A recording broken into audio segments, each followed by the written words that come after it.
Welcome to Time Speed News. Fee reimbursement బకాయిలను వెంటనే విడుదల చేయాలని పలు రాజకీయ పార్టీల నేతలు ప్రభుత్వాన్ని డిమాండ్ చేశారు. పెండింగ్ లో ఉన్న బకాయిలను చెల్లించకపోతే సచివాలయాన్ని ముట్టడిస్తామని హెచ్చరించారు. ఈ పోరాటం కేవలం కాలేజీల కోసం మాత్రమే కాదని లక్షలాది మంది విద్యార్థులు మరియు వారి తల్లిదండ్రుల భవిష్యత్తు కోసం జరుగుతోందని నేతలు తెలిపారు. ఫీజు రియంబర్స్మెంట్ ఆలస్యం కావడంతో విద్యార్థులు తీవ్ర ఇబ్బందులు ఎదుర్కొంటున్నారని అన్నారు.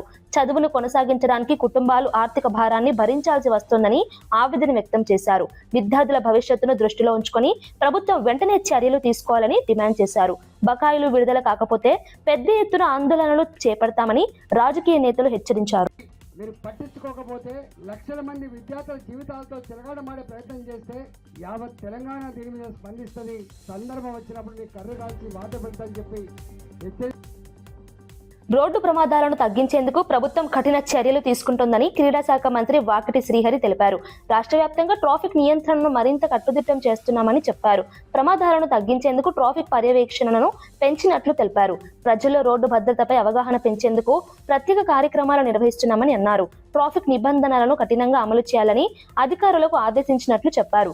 రోడ్డు ప్రమాదాల వల్ల జరిగే ప్రాణ నష్టం తగ్గించడమే ప్రభుత్వ ప్రధాన లక్ష్యమని మంత్రి పేర్కొన్నారు. సురక్షిత ప్రయాణం కోసం ప్రతి ఒక్కరూ ట్రాఫిక్ నిబంధనలను పాటించాలని.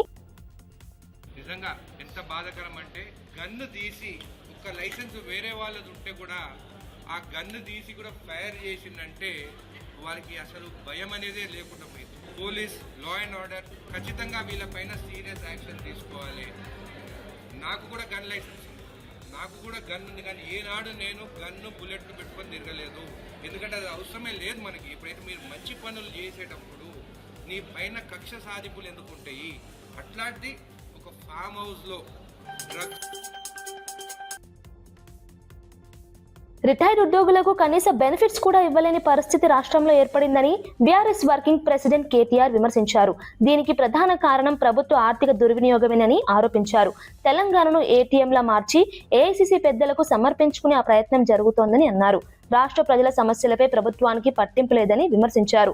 రిటైర్డ్ ఉద్యోగులు తమ హక్కుల కోసం పోరాడాల్సిన పరిస్థితి వచ్చిందన్నారు. ఈ అంశంపై శాసనసభ, శాసన మండలిలో ప్రభుత్వాన్ని నిలదీస్తామని తెలిపారు. ప్రతి పేదవాడి తరఫున ప్రభుత్వాన్ని ప్రశ్నిస్తామని కేటీఆర్ స్పష్టం చేశారు.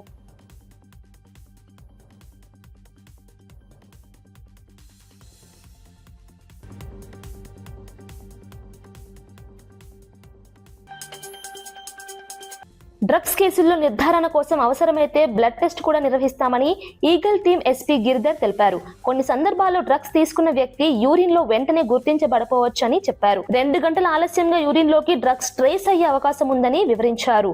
అందువల్ల ప్రభుత్వ అనుమతితో ప్రభుత్వ ఆసుపత్రిలో బ్లడ్ టెస్ట్ నిర్వహిస్తామని చెప్పారు. డ్రగ్స్ వినియోగాన్ని అరికట్టేందుకు ప్రత్యేక బృందాలు పనిచేస్తున్నాయని తెలిపారు. రాష్ట్రంలో డ్రగ్స్ మాఫియాపై కఠిన చర్యలు తీసుకుంటున్నామని పేర్కొన్నారు. యువతను డ్రగ్స్ నుంచి దూరంగా ఉంచడం ప్రధాన లక్ష్యమని ఈగల్ టీమ్ ఎస్పీ గిరిధర్ తెలిపారు. ఫస్ట్ యూరిన్ టెస్ట్ చేయడం జరిగింది.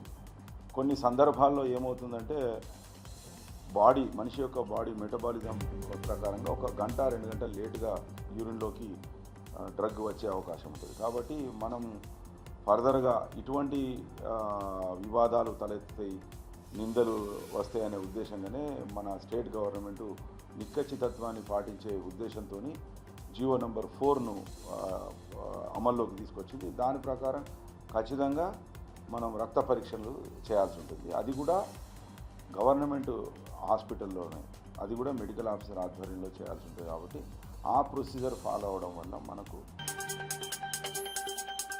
జగిత్యాల జిల్లా మెట్పల్లిలోని నిఖిల్ భారత్ స్కూల్ వద్ద ఉద్రిక్త పరిస్థితులు నెలకొన్నాయి. హనుమాన్ మాల ధరించిన 5 విద్యార్థులను పాఠశాల యాజమాన్యం లోపలికి అనుమతించకపోవడంతో వివాదం చెలరేగింది.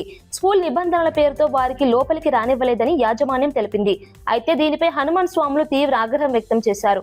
21 రోజుల పాటు స్కూల్కు రావద్దని విద్యార్థులకు చెప్పడంతో భక్తులు పాఠశాల ఎదుట నిరసన చేపట్టారు. పరిస్థితి ఉద్రిక్తంగా మారడంతో పోలీసులు అక్కడికి చేరుకుని పరిస్థితిని అదుపులోకి తీసుకొచ్చారు.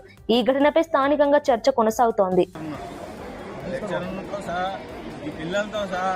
ఈ స్కూల్ యాజమాన్యం మా స్కూల్ నిఖిల్ భారత్ మాల వేసుకొని స్కూల్ కట్టే మాలలు ఇప్పేసి ఇంటికి పంపిస్తా అంటారు. లీవ్ లెటర్ రాపించుకున్నారు దగ్గర ఉండి. మాల వేసుకొని స్కూల్ కట్టే మాత్రం మాలలు ఇప్పేసి ఇంటికి పంపిస్తాం. ఆంధ్రప్రదేశ్ కాంగ్రెస్ అధ్యక్షురాలు వైఎస్ షర్మిల ఉపాధి హామీ పథకంపై కేంద్రం, రాష్ట్ర ప్రభుత్వాలను విమర్శించారు. ఉపాధి హామీ చట్టాన్ని క్రమంగా తొలగించే ప్రయత్నం జరుగుతోందని ఆరోపించారు. పార్వతీపురం మన్యం జిల్లా డంగభద్రలో రచ్చబండ కార్యక్రమంలో ఇప్పుడు బీజేపీ పార్టీ 12 సంవత్సరాలుగా అధికారంలో ఉంది. ఇప్పుడు ఈ ఉపాధి హామీ పని ఎలా తయారైంది అంటే ప్రతి గ్రామంలో చెప్తూనే ఉన్నారు.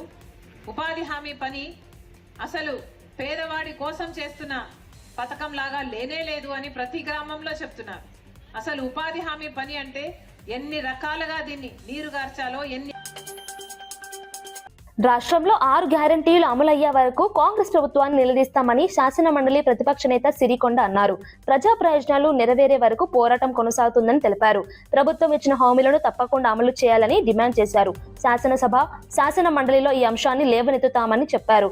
ప్రజలకు ఇచ్చిన హామీలను అమలు చేయకుండా ప్రభుత్వం తప్పించుకోలేదని అన్నారు. ప్రజా సమస్యలపై నిరంతరం పోరాటం కొనసాగిస్తామని సిరికొండ స్పష్టం చేశారు. మార్గపు విధానం ఏంటంటే